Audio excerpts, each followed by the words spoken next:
Check. Hello everyone, welcome back again with me. And I know udah lama banget aku nggak upload video di channel ini because there's a lot of things happened selama 7 bulan kebelakangan. Karena ya aku ingat terakhir lihat di channel aku tuh 7 bulan yang lalu.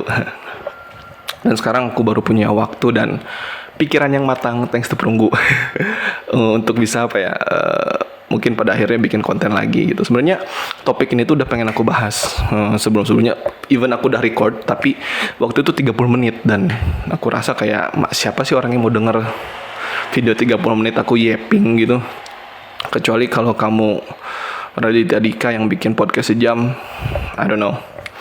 Cuma ya gitulah. Di sini aku kayak ya mencoba bikin lebih padat, lebih singkat, dan ya konsekuensinya aku mungkin gak bisa ngasih insight yang mendalam. Jadi ya mungkin teman-teman atau kalian bisa cari lebih dalam lagi sendirian gitu setelah aku nyebutin poin-poinnya gitu. So just let's get to the video. First thing first, aku nggak akan ngasih solusi yang instan, and aku pun nggak bilang bahwa hidup aku tuh udah sembuh total atau sempurna gitu.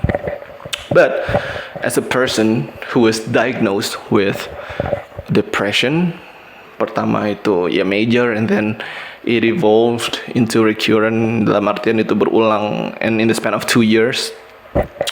Menurut aku sendiri sih, disclaimer lagi, ini nggak bisa disamain, semua orang pasti beda-beda kapabilitas mereka untuk menghadapi stresor, masalah, atau mungkin pola pikirnya pun beda-beda. But ada 3 hal yang menurut aku tuh jadi 3 poin penting yang harus aku pribadi lakuin supaya hidup aku tuh bisa lebih tenang, stabil, dan nggak terlalu terjerumus ke jurang yang gelap dan dalam of depression itu. Yang pertama adalah turunin ekspektasi. Aku tuh dulu sangat-sangat naruh ekspektasi terlalu tinggi, terutama ke orang lain sih, terutama ke my ex. Jadi ketika ekspektasi itu nggak berjalan sesuai harapan aku sendiri, karena itu terlalu ketinggian, makanya aku akhirnya kan udah tinggi tuh, akhirnya jatuhnya tuh keras banget kan, kayak semakin tinggi jatuhnya semakin sakit gitu. Nah itu gitu.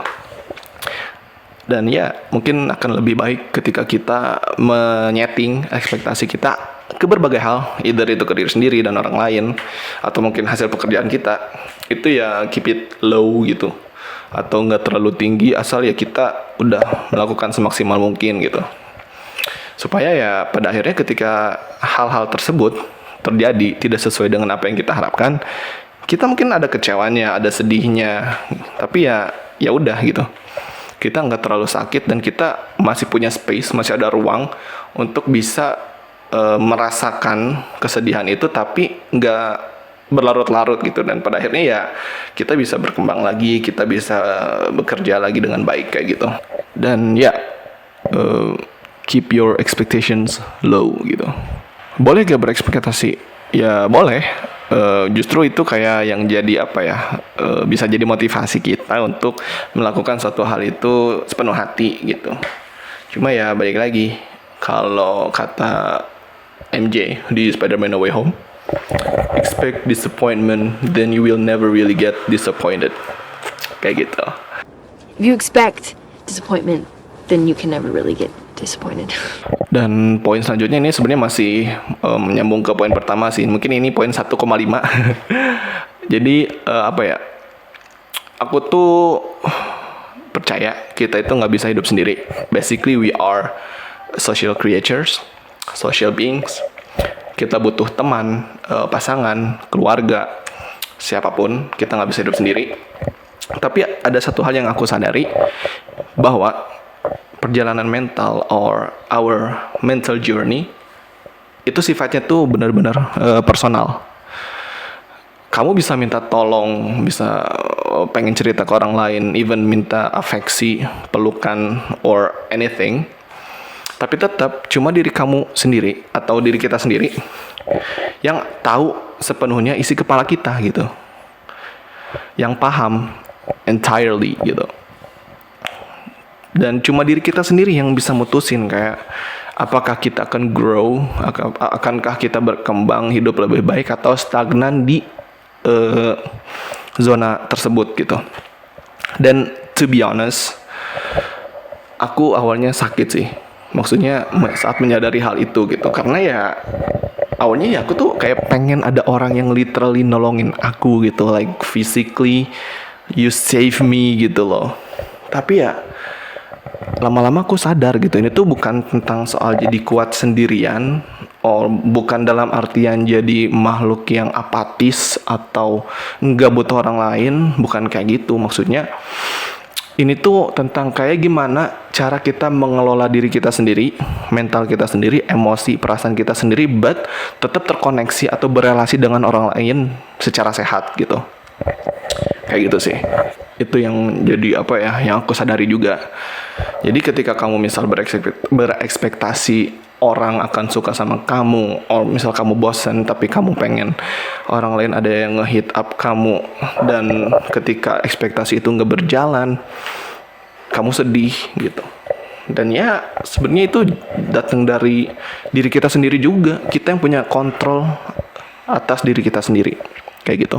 Yang kedua adalah makan makanan yang bergizi, obviously real food, yang apa ya at least macros itu terpenuhi lah, kayak protein, carbs, fibers, healthy fats, apalagi ya itulah pokoknya.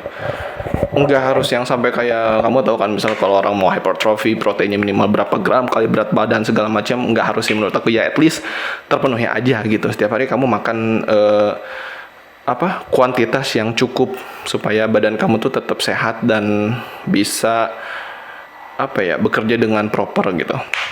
Dan sebisa mungkin hindari ultra processed foods or junk food yang tinggi gula dan lemak trans gitu. Contohnya apa? Gorengan, martabak, but I do love martabak so much. Ya gitu, bukan nggak boleh sama sekali sih, but ya lebih baik hindari. Sekalipun misal kamu pengen makan itu ya boleh-boleh aja, cuma ya jangan jadiin kebiasaan setiap hari gitu. Karena somehow ketika kita craving pun, ya itu jadi sebuah hal yang rewarding dan ya bagus untuk mental kita juga. Cuma ya itu segala yang berlebihan itu kan nggak baik gitu. Oke, mungkin akan terasa lebih ribet kalau misal kita harus makan makanan real, dalam artian yang padat gizi, dan mungkin akan lebih mahal sedikit, but menurut aku sendiri sih itu akan lebih worth, akan sebanding dengan result yang akan kamu dapatkan gitu. Karena pada akhirnya aku pun ngerasa ketika aku ngejaga pola makan gitu, makan makanan yang sehat tiap hari gitu, dan makan makanan yang ya at least mencukupi macros aku tiap hari, ya aku rasa badan aku bisa lebih sehat, bugar, segar gitu. Tidur ya alhamdulillah kayak teratur, dan bangun pun dalam kondisi yang siap menjalani kerasnya hidup gitu. Ya gitu, jadi maksudnya nggak gampang drop atau lemes gitu sih menurut aku. Itulah, kan ada juga pepatah kayak you are what you eat gitu kan. Ya gitu, makan makanan yang bergizi itu penting banget guys, karena ya itu mempengaruhi hormon dan mood kita gitu. Setahu aku sih kayak kalau misal kita terlalu sering makan makanan yang kayak gula tinggi atau lemak jahat tinggi itu, ya kita bisa ada brain fog or mental fog gitu. Jadi maksudnya brain fog, mental fog itu kayak kita tuh jadi ngangong, paham gak sih? Kayak jujur aku dulu pernah ngerasain gitu, kayak ya gitulah, kayak ngapain gitu, nggak bisa berpikir jernih gitu, kayak gitu sih. So eat real food sebisa mungkin ya.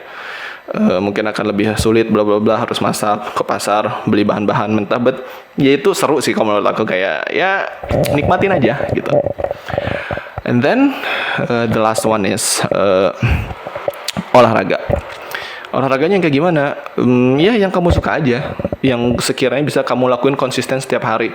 Kalau kamu suka lari, ya lari, jogging, terus atau mungkin kalau kamu pengen yang lebih menantang kayak trekking, naik gunung, itu kayak menurut aku tuh lebih rewarding sih, kayak naik gunung, trekking, hiking, but mind tahu kapasitas kamu dulu ya, karena kan nggak semua gunung itu bisa kamu daki itu, dalam artian medannya yang curam atau cuacanya segala macam, ya itu tetap harus hati-hati. Tapi menurut aku kenapa itu sangat rewarding, jadi ketika kamu udah sampai puncak, Kayak kamu bisa merasakan, mungkin bisa melihat pemandangan yang indah, dan semua rasa lelah yang udah kamu rasain selama pendakian itu akan terbayar gitu menurut aku ya. Dan aku sendiri belum pernah muncak gitu sih, so maybe someday, tapi nggak tahu ya sama siapa. Tahu ya, kamu ya going to the gym, like angkat beban segala macam, pokoknya bikin badan kamu tuh aktif setiap hari gitu, jangan rebahan terus, pokoknya kayak gitulah. Jadi bikin badan kamu physically active, karena ya olahraga, mungkin kamu juga udah pernah dengar, kalian udah pada dengar, kita semua udah pernah dengar bahwa olahraga itu merilis atau memproduce hormon endorfin yang ya bisa dibilang semacam antidepresan ringan, yang bikin kita lebih mood kita lebih stabil, lebih baik, dan terhindar dari perasaan-perasaan buruk kayak sedih or merasa gak berharga segala macam kayak gitu sih. Ya pada akhirnya gimana ya, aku pun ya pernah ngerasa bahwa dunia itu nggak adil ya, dan aku juga pernah ada titik di mana aku menyalahkan orang lain terhadap apa yang udah aku laluin gitu. Aku nganggap orang lain itu udah jahat sama aku, kenapa mereka bisa memperlakukan aku seperti itu. But hey, aku pun sadar gitu, mungkin ini bukan salah siapa-siapa, dan ya ini mungkin hanya sekedar fase yang harus aku lalui gitu, yang harus kita semua lalui. That's life gitu. Satu hari yang buruk, satu hari di mana kamu diputusin, dikecewain, atau dapat teguran dari atasan, itu tuh nggak mendefinisikan keseluruhan hidup kamu gitu. It's just a bad day, not a bad life. So ya, tidak ada badai yang tidak usai. Terus ya kamu butuh sedih gitu, kamu butuh merasa dikecewakan, kamu butuh merasa down, supaya kamu bisa mengerti atau bisa memahami definisi bahagia gitu. So yeah, that's all from me. Thanks for watching. Udah ada ibu-ibu pengajian. So yeah, thanks for watching. See you in the next video. Write in the comment below if you have some suggestions or something. See you in the next video. Keep learning. I forgot. Udah lama gak ngomong gitu.